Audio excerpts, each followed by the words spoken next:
Hey there, this is Matt, and today we're going to go over 6 lifestyle tips for software developers. And more importantly, how I optimized my lifestyle to fit my needs. Tip number 1 is a focused routine. I've said before, we're creatures of habit. We love habit. Habit, habit, habit.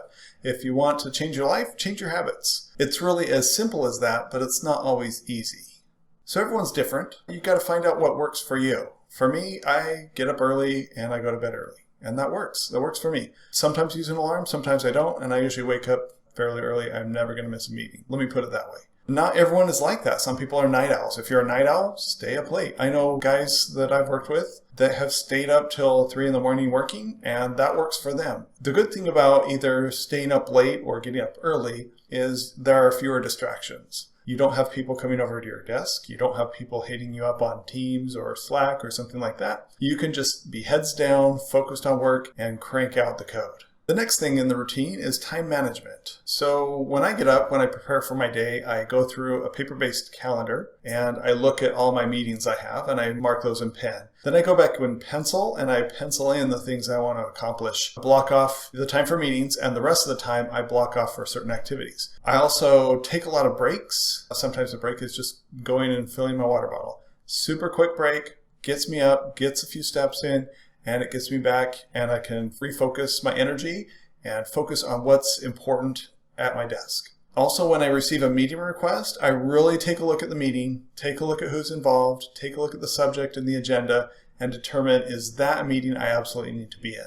If it is, great, I'll go. If it's not, I'll try to contact the organizer and see, is this a meeting I essentially have to go to? Should I be tentative? Should I be available if they need to bring me in for any questions? Or could I just receive an email at the end with any decisions and action items? There are very few meetings that we really need to have. So let's just focus on those important meetings and let the others just be a conversation on Slack or Teams or whatever you're using. Next, let's talk about distractions. I use Windows, and so I have several different desktops. My first desktop has email and Outlook open, and that's running all the time, and that reminds me of my appointments. Then the next desktop I'll do for project work, and the following one for other projects. So if I have several projects, I'll have several different desktops going. That way I still get notified for anything I need to be at, and I don't get distracted by email. I check my email maybe 4 or 5 times a day, and I don't check it the rest of the time. I don't have notifications turned on for email. I don't have any sounds or buzzes or anything. That includes my phone and my computer. And that's on purpose. That's intentional so that I can focus on real work that makes a difference. And with that, there are other distractions too. Phones are a big one. So I put my phone on my wireless charger. It's out of sight, but it's still available if I need it. And I listen to music that has very few lyrics or no lyrics, and things that are kind of maybe chill or mellow. That way I'm not distracted by the music. The music will help me focus instead of detracting from what I'm trying to do. Tip number 2, physical activity. We currently live in Tennessee. I used to live in Colorado. When we were in Colorado, I would always go mountain biking. In the summer, I'd go 3 or 4 times a week, and that was my activity. We also have a Peloton that I would use on occasion in the summer and a lot in the winter. So now what I try to do is every day I try to move at least 30 minutes a day. So I'll go for a walk around the neighborhood and then come back and use those breaks throughout the day to try to get a few more steps in. Anything we can do to keep our bodies moving is really beneficial, especially in this career. Other things I do is I have a sit-stand desk. I try to stand about a third to half of the time of the day. That really helps out because our bodies are not meant to sit for 8 to 10 hours a day. I know we do that a lot, but that's not really what we're intended to do. We're intended to be out and about, moving all the time. Okay, tip number 3 is a growth mindset. What is a growth mindset? Well, a growth mindset is a mindset where you think, I don't know everything I need to know, but I know how to figure it out. I know how to learn it. I know how to do it once I learn it. And I can solve this problem. I can accomplish this goal. That's what a growth mindset is. As a developer, I spent my entire career learning. People paid me to think. They didn't pay me to type keys on a keyboard.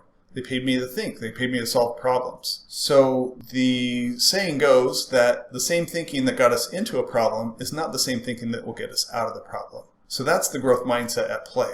How can we take what we've done to get ourselves here and do something different to get us out? In my career, I've used A lot of online resources. I've really worked hard to stay current on technology, to try to pick out some technologies that are emerging and try to pick out the ones that I want to work with down the road. If you don't like doing XYZ, don't learn XYZ. So, if I don't want to be an accountant, I'm not going to learn accounting. I don't want to do that job. I like developing. I like writing software. I like solving problems. And with growth mindset, we need to normalize the struggle. The struggle is really where growth happens. No growth happens from sitting on the couch and being comfortable. Growth always happens when we push ourselves. I think that's why people like to use sports analogies or climbing a mountain, because that is out of a comfort zone. Sports and climbing and things like that, it takes effort. You're sore, you can break bones, you can really get beat up. But if you stay in your comfort zone, you'll never have those experiences, you'll never get better, and you'll never achieve your goal. And part of that is not being afraid to fail. I used to think that failure was falling and not getting back up. But I've come to learn that failure is falling, and then getting back up is trying again. So to look at that a little differently really changes things, because instead of thinking I've failed, I'm a failure, you can think, oh, I failed. I've learned one more way how not to do it. I've learned that this doesn't work in this scenario, so let's try that over here. And as important as failing and succeeding is, it's also important to celebrate those wins and losses. Celebrate your failures. Celebrate your determination, your tenacity, your grit, resilience. Because the path to greatness is not easy. It's hard. No one wants to do it. Well, some people want to do it, so you can be one of those people. You can be one of the people that will go and succeed and do what no one else wants to do. All right, tip number 4, know when to say no. This is really hard for some people. It's not very hard for me. I love saying no, because if it doesn't fit into what I need to do to be my best self, I'm not going to do it. And that may sound selfish because, we're taught we should serve others. We should always look out for other people. As a parent, I'm always looking out for my kids. I'm looking out for my wife. And to say no makes it sound like that's not important to me all of a sudden. But that's not the case. If I say no to something that's good, I can say yes to something that's great. So it's all about choices. It's all about prioritizing. So if you prioritize your family, you'll say no to other things that might detract from things that can help you engage with your family and help them out. One of the things I've said no to is email. I mentioned it earlier. I check email several times a day, but that's it. When an email notification pops up, well, it doesn't because I turned it all off. So I don't get distracted by emails. I say no to the emails. It can be tempting too. We get a little bit of a dopamine hit when we check an email or we scroll an Instagram post and go to the next one, go to the next one. So we need to kind of control that and use that as a healthy reward instead of an addictive reward. Okay, tip number 5 is equipment setup. So right here in my office, first I have a door. I can close the door. It's really important to have a door. I have my sit-stand desk and I have a comfortable chair. It's got a mesh back and the headrest. I've also got my computer. I am a PC guy and I have a desktop that I've built. And it's great because I can upgrade things as necessary. I have, like 40 gigs of RAM, and I have a bunch of hard drives in there. My primary drive is a 2 terabyte SSD. And then I have my monitor. It's a 49-inch Samsung ultra widescreen. And that's the only one I need. I don't need 2 monitors. This is as wide as 2 27-inch monitors. And it's really handy because you don't have the bezel, so you can have 2/3 of it for one thing and 1/3 for another. That's the way I like to use it. And it's easy on the eyes. The next thing I have is I have a scanner, and I have a printer, and I have a little storage area for papers and books and a bookshelf and things like that. So that's my setup. It's pretty simple. I have a monitor arm that hooks to my monitor, gives me a little bit of extra space, and it also allows my keyboard to be the right height and the monitor to be the right height.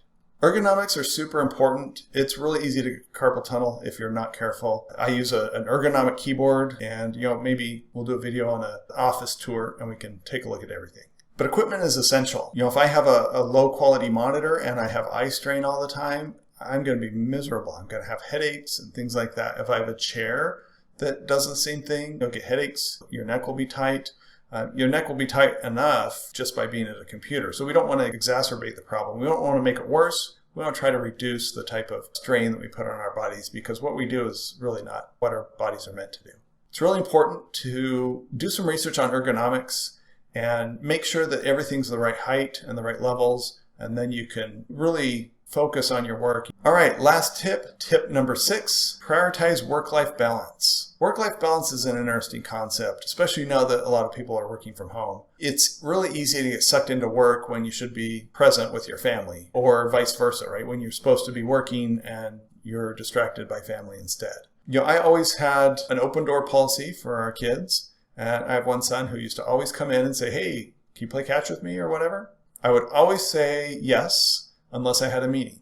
So sometimes I'd say, oh, hey, I have a meeting that starts in 5 minutes. How about I come and find you right after that? So then I'd clock out, and then I'd go play catch. When we were done, I'd come in and I'd clock back in and start working. And clocking in and out, it could be a spreadsheet. It could be a little utility or something on your phone. But it's important to track when you're working on which project, especially if you have multiple projects. You want to keep that organized and keep that tidy. That way, it's a definite, I'm starting work right now, I'm ending work right here, and there's no confusion. The worst thing is to be sitting at dinner and you get a bunch of Teams messages and then you got to go respond to them. We want to minimize that. Sometimes that happens and sometimes that's necessary, but we want to use that as the exception, not an everyday occurrence. Another thing that's important is scheduling time for you. I try to schedule time for me. I'm pretty good at that. Sometimes I'm too good at that. Like I said earlier, I'd go mountain biking 3 or 4 times a week. So there was a 13-mile loop. I'd go ride that at lunch, take a long lunch, and take 2.5 hours, including drive time and getting back and changed and back at the computer. And so on those days, I would start a little earlier and then I would work a little later. And I still got my time in for me, and I still got my time for the client. Our lives are ours. It's all about choices. How do we take our 24 hours and use that to our advantage? And part of that is giving to others, right? Part of that is doing our job, working on projects, developing software, being a human, interacting with our family. But at the end of the day, no one says, oh, I wish I spent more time in the office. Everyone knows that, but it's easy to get sucked in. At one point I made the conscious decision to work a lot to achieve a goal. I worked 80-hour weeks for over a year, and that was really rough, but I achieved my goal. And now that I've achieved that goal and I don't need to work 80 hours a week, I don't. I think that's what I'm trying to say is it's about choices. It's about what you want from your life, well, not what someone else wants from your life. So use that work-life balance in your favor. Get what you want out of your work and get what you want out of your life. So those are my 6 tips. I've used those for over 20 years in my career as a software developer. I didn't always work from home, but I've been working home for probably 15 years. And it's really been effective. The door thing is huge. Can't tell you enough about having a door for your office. I used to have an open office at home, and it was a little distracting. But having a door, it's great. Everyone knows if the door's closed, I'm either on a call or recording a video or something like that. So try to take some of these and apply it to yourself. What works, what doesn't. Leave a comment, let me know. Let me know what I missed. What would you like to see? As always, subscribe, turn on notifications, and you'll be notified of another video that comes out. And if you want more info on coaching, team development, help advance your career, codeprogram.io, and I'd love to help out.